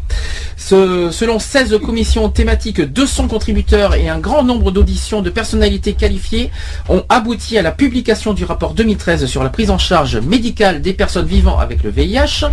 Le groupe d'experts dirigé par le professeur Philippe Morla a rendu ses conclusions le 26 septembre dernier 2013 dans les locaux du ministère de la Santé à Paris. Alors la principale recommandation, c'est proposer un traitement anti-VIH à toute personne découvrant sa séropositivité. Et en France, il y a environ 6100 personnes qui découvrent chaque année leur infection par le virus du sida. Et jusqu'à peu, des critères biologiques et cliniques servaient à déterminer une mise sous traitement. Désormais, quelle que soit l'importance de la charge virale et le niveau de défense immunitaire, un traitement sera proposé afin de répondre à deux objectifs, c'est-à-dire un avantage individuel et un avantage collectif. Alors l'avantage individuel, car un traitement commencé au plus tôt après une contamination permet de mieux contrôler le virus et améliore la situation clinique de la personne. Même si le traitement commence bien après la contamination, le gain est encore notable. Concernant l'avantage collectif, puisque la prise d'un traitement anti-VIH permet de réduire fortement le risque de transmission du virus à un partenaire, par exemple lors de rapports sexuels non protégés par un préservatif.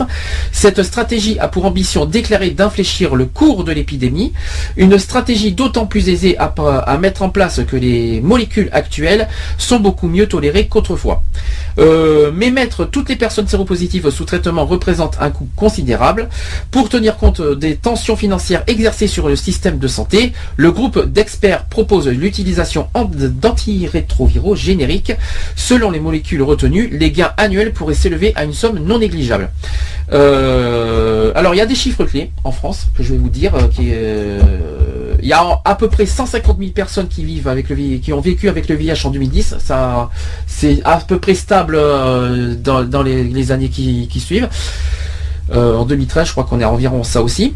Il y a 111 500 personnes qui étaient connues en prise en charge. 9 600 en France, on est toujours en France, 9 600 personnes qui étaient diagnostiquées mais non prises en charge. 28 800 personnes qui ignoraient leur statut. Ça, c'est beaucoup plus grave. C'est beaucoup plus inquiétant par contre parce qu'on peut transmettre le VIH à une personne sans qu'on le sache. Et enfin 6100 nouveaux diagnostics de séropositivité qui ont été établis en 2011. Voilà, il y aura un rapport 2013 qui sera bientôt disponible. Je vous le communiquerai dès que je l'ai en ma possession pour faire l'état du VIH en France en 2013. Mais apparemment, ce sera à peu près identique. Ensuite, est-ce que GG qui dit plus rien d'un coup?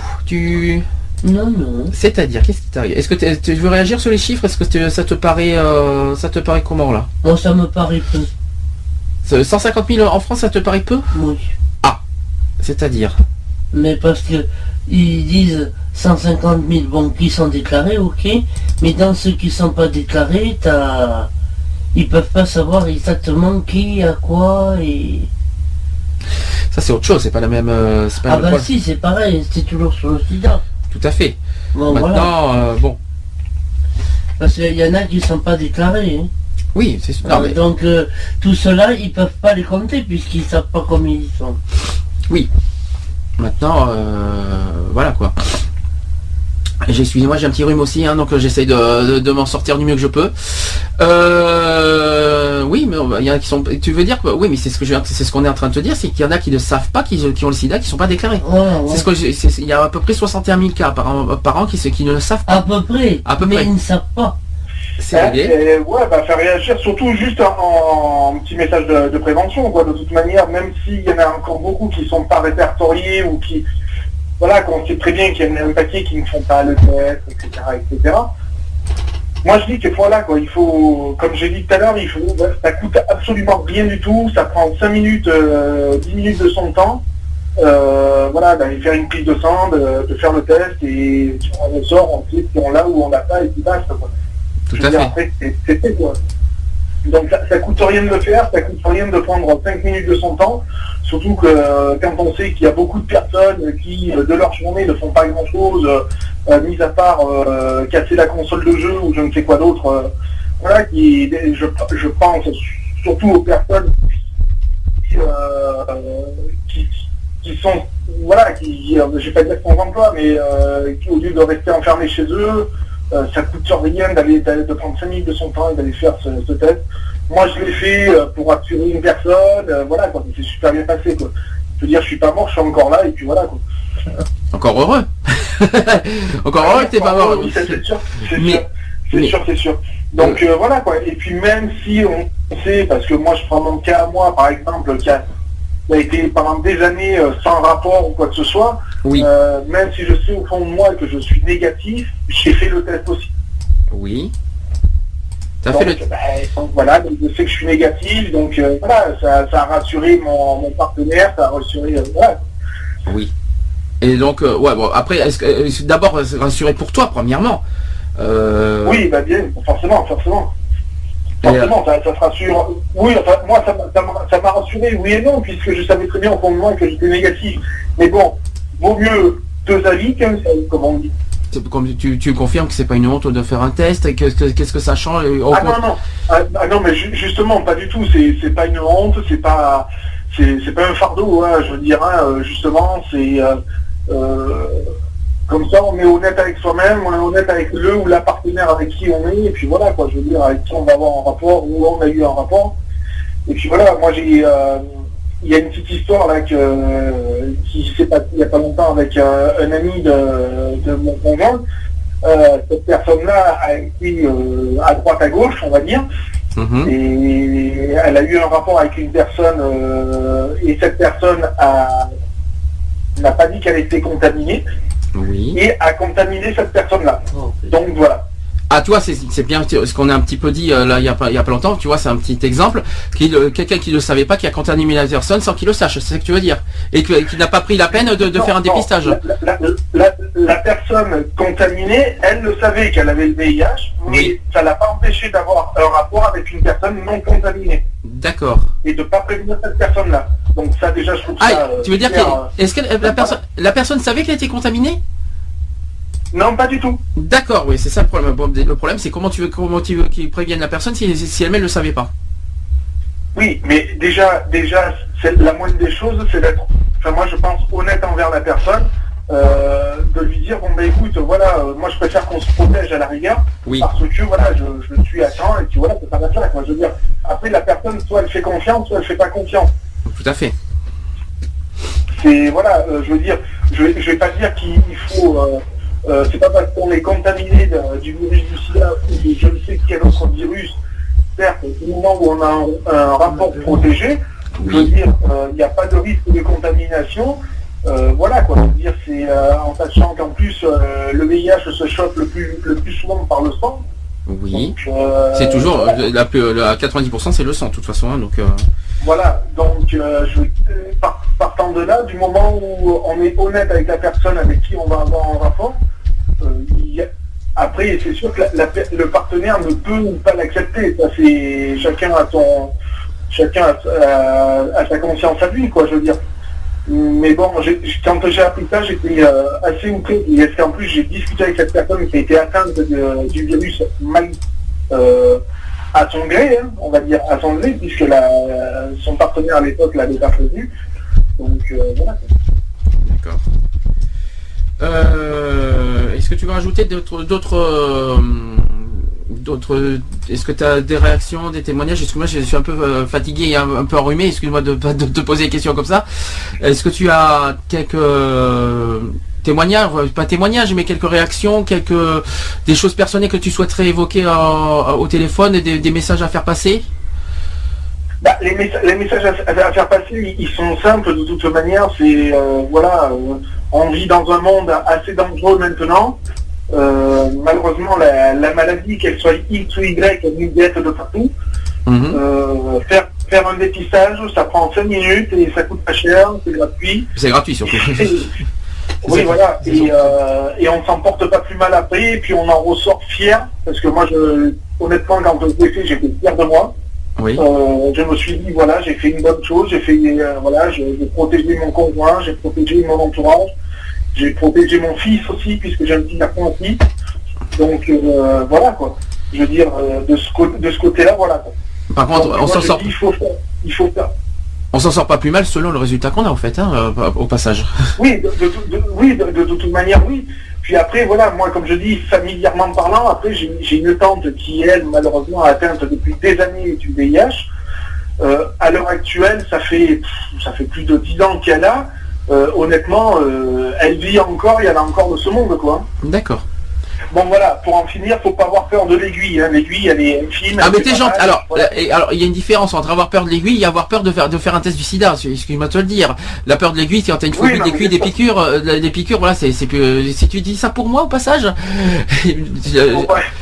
Alors attends qu'on soit clair. Alors, que je vais m'exprimer. Oui, clair. Tu vois, mardi, j'ai un bilan de santé. J'ai peur de l'aiguille, mais je vais le faire. Tu vois ce que je veux dire? Je vais le faire parce qu'il faut le faire. Bien sûr. C'est pas que j'aime, même si j'aime pas, mais il faut le faire. Point final.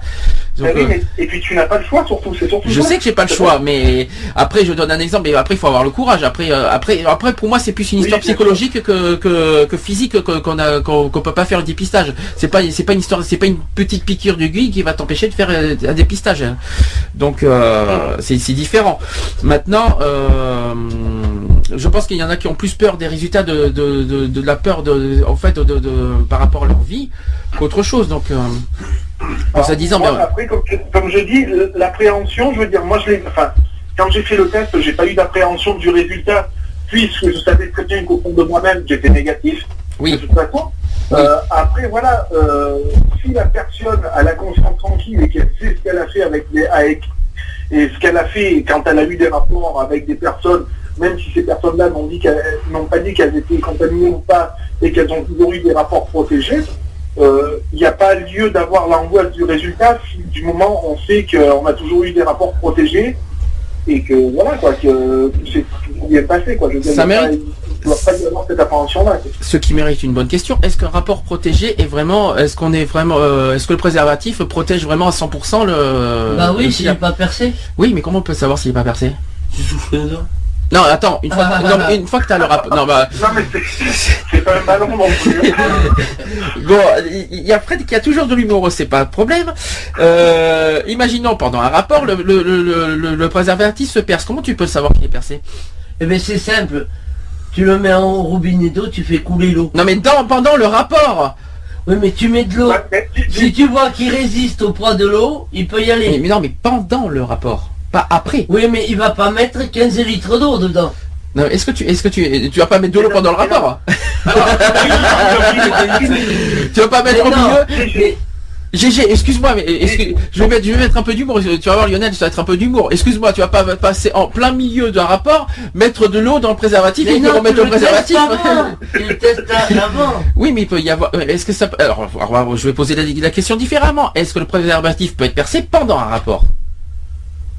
Ben, à moins que le sexe mâle soit pointu ou ressemble à une aiguille. Vous savez que vous parlez en même temps tous les deux, Lionel et toi, GG. Vous savez que vous parlez tous les deux en même temps, on va pas y arriver. Qui c'est qui veut répondre en premier? GG, on va commencer par GG. Alors commence GG. Ouais, voilà. Les hommes, ils ont quand même pas une comment te dire ça, une pointe au bout susceptible de percer la capote. D'accord. Lionel? Voilà. Alors oui. Un préservatif peut craquer à n'importe quel moment. C'est pour ça qu'il y a différentes tailles de préservatifs. Si tu mets un préservatif qui est malheureusement trop petit par rapport à ton objet. Ton objet, ouais. Vas-y, fais la prude, t'as raison. Donc, par rapport au pénis, voilà, point final, il faut dire. Voilà, par rapport au pénis, il y a de fortes chances qu'il craque, ça c'est sûr.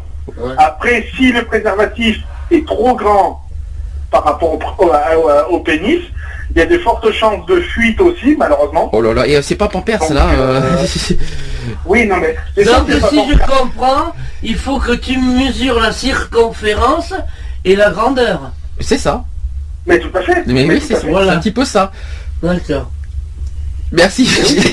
Mais et GG qui est morte de rire. Et il n'empêche que tu vas rire, mais il existe aussi des préservatifs pour femmes. Et oui, tout à fait. Et oui, et ben oui, il n'y a pas que les hommes qui portent des préservatifs, il y a aussi les femmes, ça existe.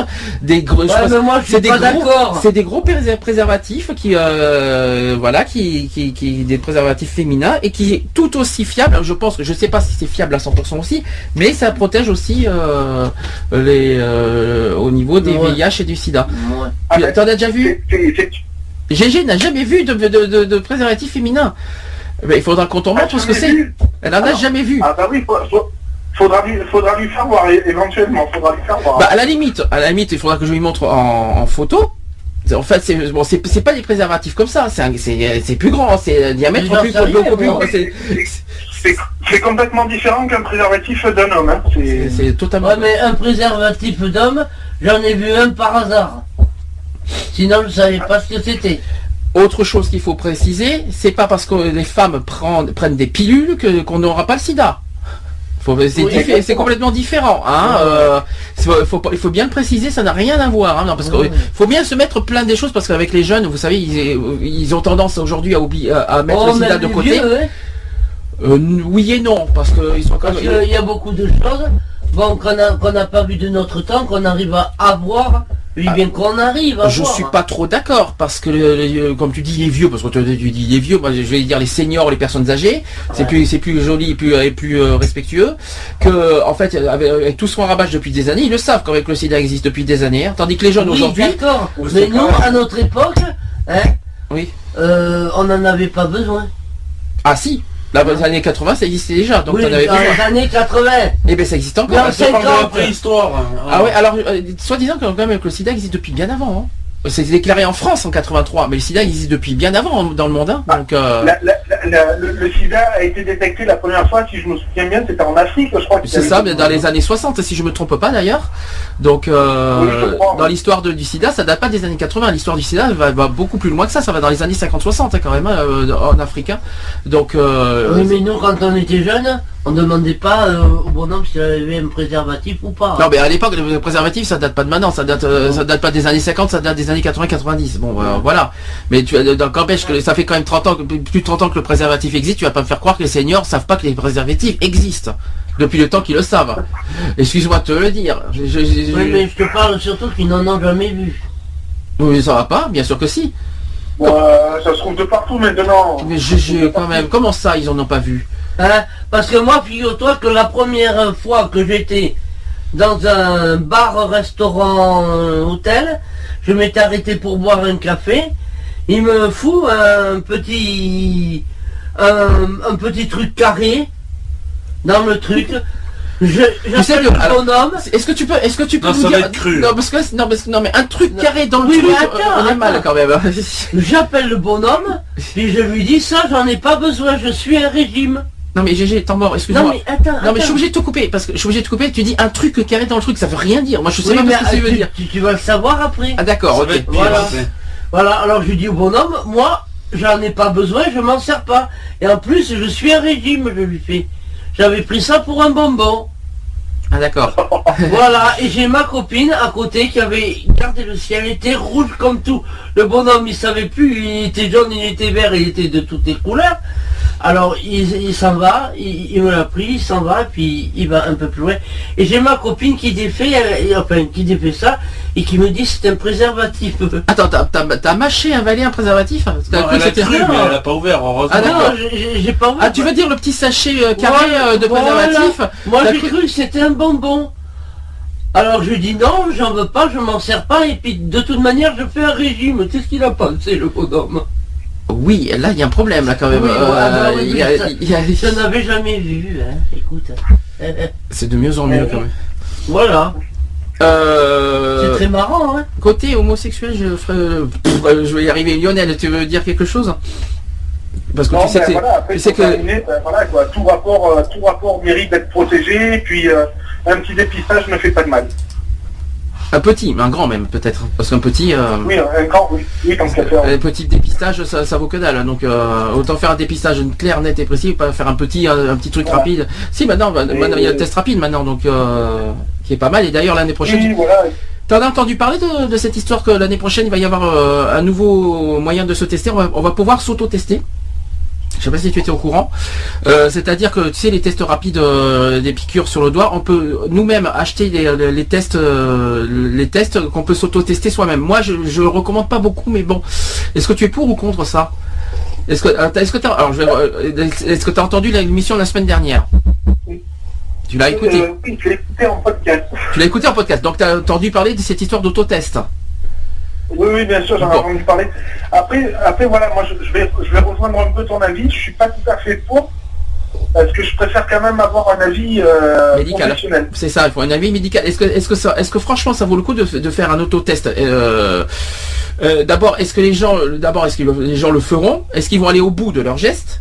Est-ce que ça vaut pas plus le coup de faire par un médecin et en plus d'avoir un avis médical professionnel plutôt de le faire soi-même, d'avoir un résultat, sachant qu'on peut-être que forcément on ne sait pas forcément ce que ça veut dire et tout ça. Il y a des gens qui ne savent pas forcément ce que ça, tout ça. De toute façon, ça revient un petit peu des tests de diabète. Est-ce que forcément, GG, tu es peut-être bien placé pour en parler. Est-ce que dans le diabète, on a des résultats fiables à 100%? Non. Des fois, il y a des loupés, des fois, il y a des loupés. Donc, en gros, parce que quand tu penses que, par exemple, ton diabète, c'est un milligramme, c'est de 3,14, et que 2 secondes après, tu te repiques pour refaire un truc et que c'est descendu à 1,20, tu vois. D'accord. C'est pas fiable à 100%. Donc moi ce qui m'inquiète c'est la fiabilité du résultat du test, de l'autotest. C'est ça qui m'inquiète moi. Moi c'est la chose qui moi m'inquiète personnellement. Après si l'autotest est 100% fiable, à la limite encore pourquoi pas, et encore il faut que les gens aillent au bout de leur geste de faire l'autotest et pas de faire à moitié les choses. Bien sûr, puisque déjà les gens, il faut dire ce qui est, ont peur déjà de franchir le pas, d'aller se faire dépister. Alors, de faire le test même par eux-mêmes, c'est... Voilà. C'est ça. Moi, c'est ce qui m'inquiète personnellement. Donc, qu'est-ce que je voulais dire d'autre? Les chiffres, bon, en France, je l'ai dit. Est-ce qu'il y a autre chose? Oui, tu parlais des chats. Tiens, pourquoi tu as parlé du sida des chats? Alors, parce que, en fin de compte, j'en ai entendu parler il n'y a pas si longtemps que ça sur une chaîne à la télé. Et donc du coup, bon, j'avais pris le reportage en cours de route, donc je suis arrivé quasiment à la fin du reportage. Donc du coup, j'ai fait des recherches et tout, donc voilà quoi. Et puis je connais une personne qui me dit ouais, je veux pas de chat parce que les chats ils peuvent avoir le sida et j'ai pas envie qu'ils me le transmettent et tout. Alors de là, je lui dis mais t'es con, même si le chat il a le sida, il va pas te le transmettre. Mais c'est pas le même. Il me semble que c'est pas le même, les mêmes virus et les mêmes contaminations. C'est pour ça que c'est pas transmissible à l'homme. Voilà, exactement. Il faut savoir que le sida chez le chat, est très rapide par rapport au VIH humain. Normal, parce qu'ils n'ont pas les mêmes les mêmes systèmes immunitaires les chats, donc c'est pour ça que ça va très vite. Voilà. Si je me souviens bien sur le site que j'ai vu tout à l'heure. Le chat en meurt parce que malheureusement il n'y a pas de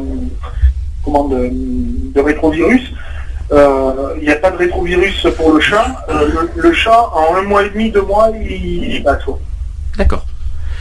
Il y a un autre sujet que je vais en parler avec toi parce que tu en as parlé un petit peu sur le chat. C'est au sujet du VIH en prison. Alors je vais en parler parce que j'ai des chiffres sur ça, tu vas me dire ce que tu en penses.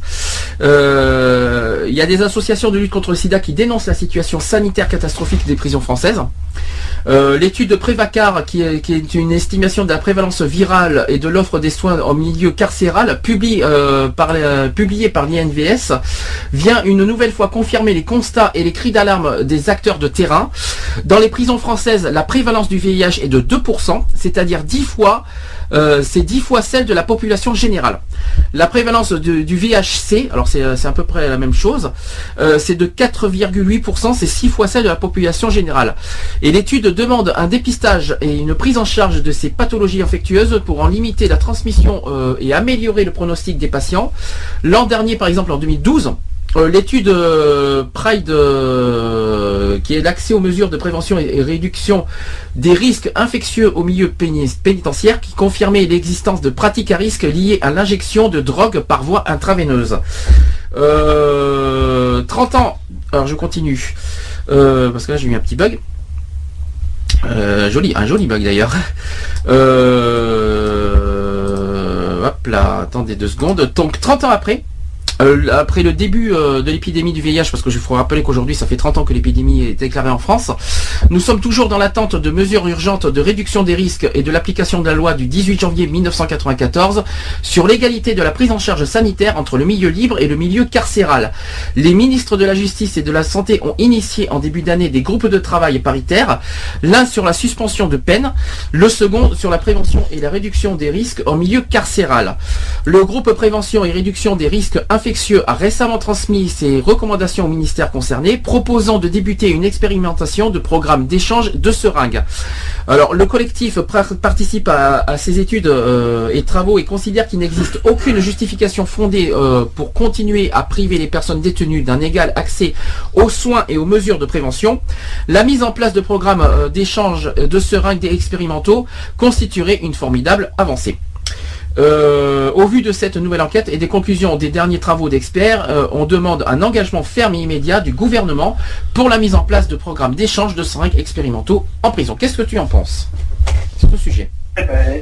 Moi, sur le sujet et de mon expérience, surtout en milieu carcéral, j'en ai vu plein se faire dépister puisque c'est obligatoire de toute manière en détention. D'accord. Il faut savoir que moi j'ai fréquenté des personnes, quand je dis fréquenté, c'est amical, hein, c'est pas avec des rapports, en fait,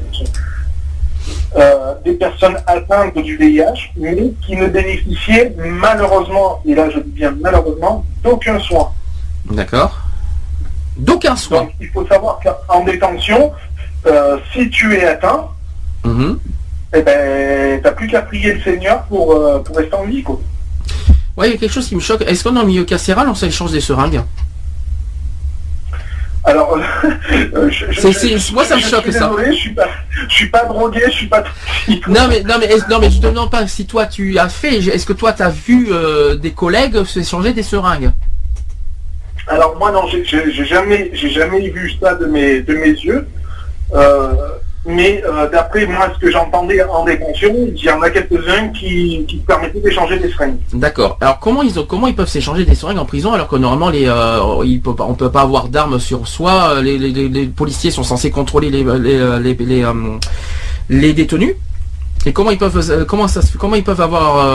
obtenir des seringues alors? C'est ça que je comprends pas. C'est pareil dans la question est aussi, je te la retournerai, comment on fait pour entrer des portables en milieu de détention?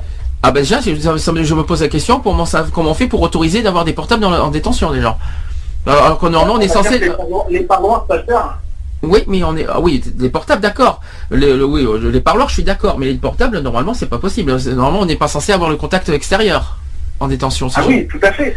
Mais tous les moyens sont bons pour rentrer des produits des produits en général illicites en milieu carcéral. D'accord, tu penses que le parloir est, par exemple, on t'offre une baguette de pain, la seringue est dans le pain. C'est ça que tu veux me dire, c'est un exemple con, mais c'est ça que tu veux dire. Moi j'ai vu des trucs, des mecs rentrer via les parloirs, rien que pour te citer quelques produits, ça allait du portable au rôti de porc, au kilo de sucre. Tu sais que tu veux nous donner envie de manger, c'est ça déjà tu veux... Non mais c'est pour te dire quand tu visualises les produits-là, qui peut rentrer en détention. Oui. C'est-à-dire, ça peut rentrer de la simple seringue oui. à un gros morceau de viande. Oui. Jusque-là, je suis. Y a pas de problème. Donc, voilà. Donc, si on peut rentrer des portables, on peut rentrer des seringues. D'accord. Oui, mais Mais c'est étonnant qu'on peut entrer des portables alors que normalement on n'a pas le droit. Ça me sidère d'entendre ça. C'est quelque chose qui me sidère d'entendre ça. Et voilà quoi. Donc je sais pas. Je trouve ça assez étonnant personnellement. Après disons que le truc qu'il y a, c'est que maintenant en détention, les fouilles corporelles oui. aux entrées et aux sorties de parois ne se font plus. Oui. Donc du coup, tu peux plus facilement rentrer des affaires par les parois. D'accord. Je rentre un gigot. Non, je vois ce que tu veux dire en tout cas. Mais je suis assez surpris sur l'histoire qu'on peut avoir des seringues en prison. Moi quand j'ai lu ça, je me dis attends mais comment il peut avoir des seringues en prison Comme je te dis, moi j'en ai connu un, il fait rentrer de la cocaïne aux parois quoi. C'est énorme. Comment ils ont fait pour pas se faire choper?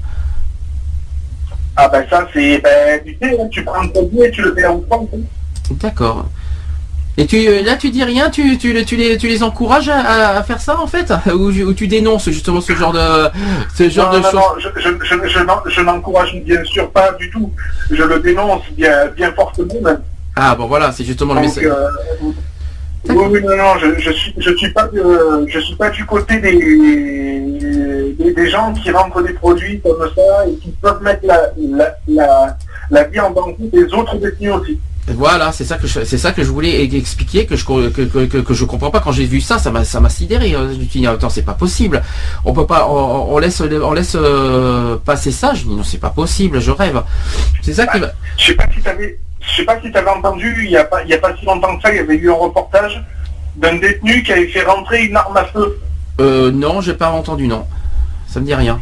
Il y a un détenu qui a réussi à se faire rentrer une arme à feu dans le camp de détention. D'accord. Et qu'il a réussi à s'évader. D'accord. Donc voilà, en blessant, je crois qu'il avait blessé 3 gardiens, un truc comme ça, je crois. D'accord. Ok.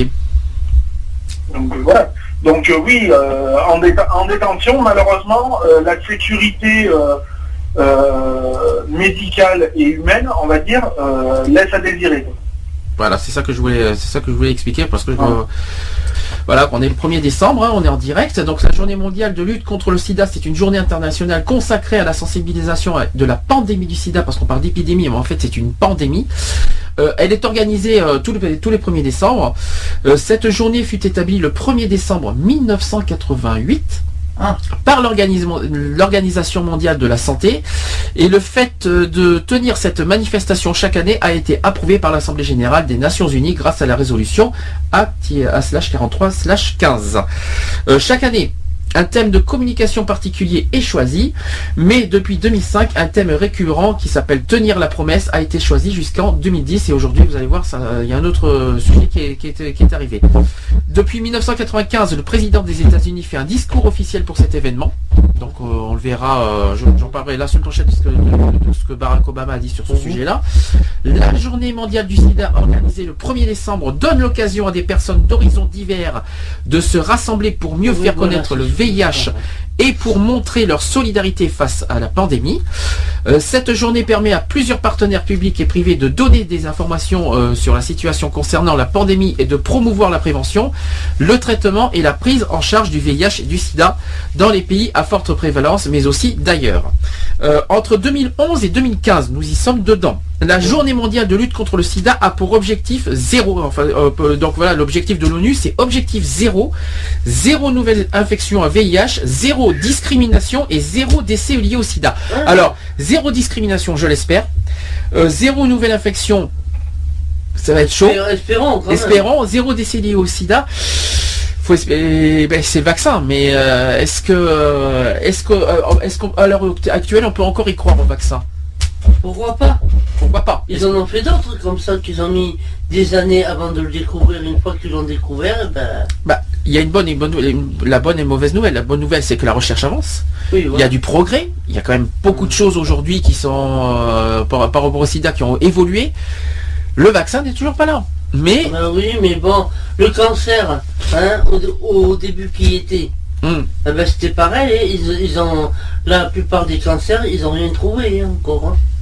Alors, Cette campagne mondiale de lutte contre le sida qui est axée sur 0 décès lié au sida est à la fois une initiative pour un meilleur accès de tous au traitement, un appel lancé au pouvoir public aussi pour qu'ils agissent immédiatement et tiennent leurs engagements, et aussi par exemple ce prix en vertu de la déclaration d'Abuja, et un appel au gouvernement africain afin qu'ils atteignent au moins les objectifs convenus en matière de dépenses nationales en faveur de la santé et contre le VIH pour garantir le droit fondamental de tout être humain au meilleur niveau de soins de santé possible.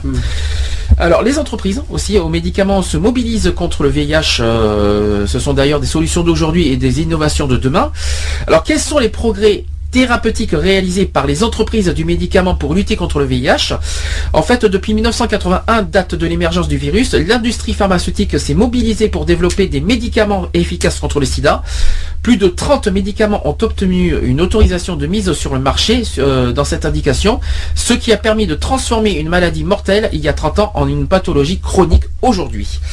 Les entreprises du médicament ont étroitement collaboré pour mettre en commun leurs découvertes et permettre, après les résultats décevants de la monothérapie et de l'AZT, tiens, le fameux AZT, c'est des noms qui étaient très connus à l'époque, d'associer plusieurs antirétroviraux en puis trithérapie. Les trithérapies se révèlent de plus en plus extrêmement efficaces dans la prévention de la transmission du virus. L'effort se poursuit aujourd'hui puisque les entreprises du médicament développent actuellement 100 candidats médicaments dont 33 vaccins quand même. Il y a quand même 33 vaccins aujourd'hui qui sont des candidats au niveau des médicaments. Je vais y arriver aujourd'hui. Il y a 56 antirétroviraux et aussi 4 immunomodulateurs et enfin 3 médicaments de thérapie génique. Oui, mais moi ce que je trouve de bien, ce qu'ils ont fait là depuis quelques années, c'est sauver des bébés dont la maman a le sida. Oui, mais pour ça a été une grande avancée. Oui, mais c'est pas. Non, c'est pas encore ça peut-être, mais bon. C'est une avancée, c'est ça que tu dis. Voilà, une grosse avancée. Tu souhaites franchement déclarer ce progrès que tu trouves très important, notamment pour les notamment pour les enfants. C'est vrai que je comprends. Les pauvres, ils étaient pas nés, qu'ils étaient déjà malades. Alors, après 20 ans d'échec dans la recherche d'un vaccin contre le sida, les résultats d'un essai clinique mené en Thaïlande en 2009, concluant dans 31% des cas, ont relancé l'espoir quand même. Depuis la première guérison connue d'un malade par greffe de cellules comportant un gène muté, le fameux CCR5, ayant la propriété de rendre résistant au sida, la recherche s'oriente vers une approche de thérapie génique. On prend des cellules chez les patients, on modifie le gène CCR5 de façon à les rendre résistantes, puis on les réimplante. Enfin, un autre axe de la recherche s'intéresse au réservoir. Donc la lymphe, la moelle osseuse ou le tissu aussi, où le virus se cache pour attendre son heure avant de ressortir quand le patient arrête son traitement. L'objectif est de mettre au point un traitement visant à diminuer ces réservoirs pour les rendre indétectables par le virus et permettre ainsi à la défense immunitaire de prendre les relais pour contrôler l'infection. Donc il y a encore de l'espoir, donc il faut pas baisser les bras. Il y a quelques recherches très approfondies qui sont en cours à l'heure actuelle. Il faut pas je sais qu'on dit souvent chaque année, c'est vrai que c'est la même chose, on dit le vaccin va arriver, le vaccin arrive, ça fait au moins 3 ou 4 ans. Disons que ça fait 3 ou 4 ans qu'on nous promet un vaccin et qu'aujourd'hui il n'y a toujours rien. Mais pour sauver les bébés, ils n'ont pas fait du jour au lendemain non plus. Non plus, je suis d'accord. Bon, alors ils ont mis leur temps et ils y sont arrivés. Non, mais ce que je veux dire, c'est que dans ce cas, ils promettent pas un vaccin de suite, qui demande du temps. Au lieu de nous dire le vaccin arrive. Plusieurs fois, ils ont cru avoir trouvé, puis finalement. Mais c'est ça que je veux te dire, c'est que si nous qui demande à la population de leur laisser le temps de trouver, ok, mais chaque année, c'est ça que je reproche un petit peu, c'est que chaque année on nous dit le vaccin arrive, le vaccin va arriver, vous inquiétez pas, ça arrive, il y a des essais à Marseille, il y a des essais par-ci, il y a des essais par-là, au lieu de nous promettre quelque chose qui prennent du temps à détecter ce qu'il faut et nous dire à un moment opportun quand il faut direct là en disant le vaccin est prêt, nous sommes prêts, allons-y, mais qu'ils ne laissent pas espoir qu'il n'y Là, pendant ce temps, il y a des gens qui meurent du sida par rapport à ça. Oui, bien sûr. C'est pas par respect pour eux. Moi, je veux dire, voilà, il y a des gens qui meurent encore du sida aujourd'hui. On leur promet un vaccin, mais malheureusement, ils meurent encore du sida parce que le vaccin n'est pas arrivé. Donc, par respect pour les malades, qu'on ne promette pas un vaccin et que, voilà, par respect pour les malades et pour les je l'espère, je le souhaite pas parce qu'il faut pas souhaiter ça pour l'avenir, quoi, pour la suite. Mais par respect pour les malades, on dit pas, on vous promet un vaccin, vous allez guérir. Non. Ne faites pas ça, c'est terrible, c'est terrible pour les familles, tout ça, qui sont plus dégoûtés qu'autre chose. Il vaut mieux qu'ils continuent leur recherche et que au moment opportun, pas en disant ça y est, le vaccin est prêt, au lieu de nous vacciner en disant tous les ans le vaccin est en cours et le vaccin il est prêt. Non, voilà.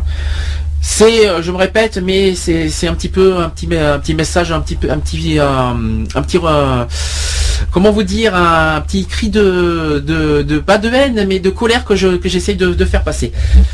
Voilà, il y a un dernier sujet sur le sida que je souhaite parler, c'est sur les transgenres, les transsexuels qui sont des populations très fragilisées par le sida, parce que 7 ans après une première réunion publique d'information consacrée au VIH dans les populations trans, l'association ACT UP Paris, en partenariat avec l'association Acceptes, qui a consacré le 3 octobre dernier une nouvelle réunion à ce thème. Lors de cette soirée, Alain Diamy, qui est directeur de recherche à l'INSERM, a présenté quelques données issues de l'enquête trans et santé sexuelle réalisée de juillet à octobre 2010 en collaboration avec des associations identitaires et des professionnels de santé hospitaliers et libéraux. Sur les 1547 questionnaires, parce que c'est sous forme de questionnaires, envoyés dans le cadre de cette enquête, il y a eu 381 qui ont pu être exploités. Les résultats montrent l'existence d'une différence très nette du risque VIH selon le sexe de l'état civil à la naissance.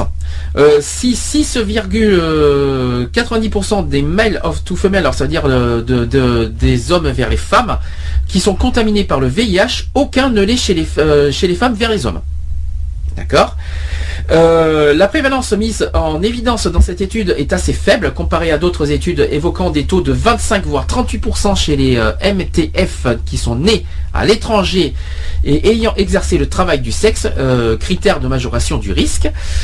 Pour Alain Diamy, il est nécessaire de sortir d'une responsabilisation individuelle de la prévention et travailler sur les environnements qui, eux, contribuent à améliorer les capacités à prendre soin de soi. Le docteur Florence Michard, qui est infectiologue à l'hôpital Bichat à Paris, est spécialisée dans le suivi des personnes trans séropositives au VIH, essentiellement les MTF. Elle souligne la situation difficile vécue par beaucoup d'entre elles. Dans son service, 96% des personnes trans sont originaires d'Amérique latine. Les 3/4 ont subi des violences, ont été victimes de discrimination, parfois même dans des établissements hospitaliers. Parmi les 150 femmes trans qu'elle suit pour le VIH, 92% sont sous antirétroviraux, en dépit de conditions socio-psychologiques extrêmement difficiles. L'observance thérapeutique et l'équilibre immunovirologique de ces personnes sont très bons, souligne le docteur Michard. Un recours très important aux associations trans et la solidarité intercommunautaire contribuent sans doute à ce résultat. Donc ça s'est terminé par la diffusion qui s'appelle Avec toi, j'en mets pas. C'est un film que Bruce, qui est réalisateur et militant trans, a réalisé sur la difficulté de négocier à la prévention dans le cadre de la campagne YAG et INPES, tu sais quoi. Donc donc si vous voulez, il y a une diffusion qui s'appelle Avec toi, j'en mets pas, je vous le conseille de le regarder. Retrouvez nos vidéos et nos podcasts sur www.equality-podcast.fr. Choisis pas sa couleur de peau, encore moins les tourments ou hétéros. Qui sommes-nous pour juger ce qui est bien ou mal? Dis-donc pas que chacun est égal. Choisis pas sa couleur de peau, encore moins les tourments ou hétéros. Qui sommes-nous pour juger ce qui est bien ou mal? Dis-donc pas que chacun est égal. Voilà, c'est fini. À très bientôt.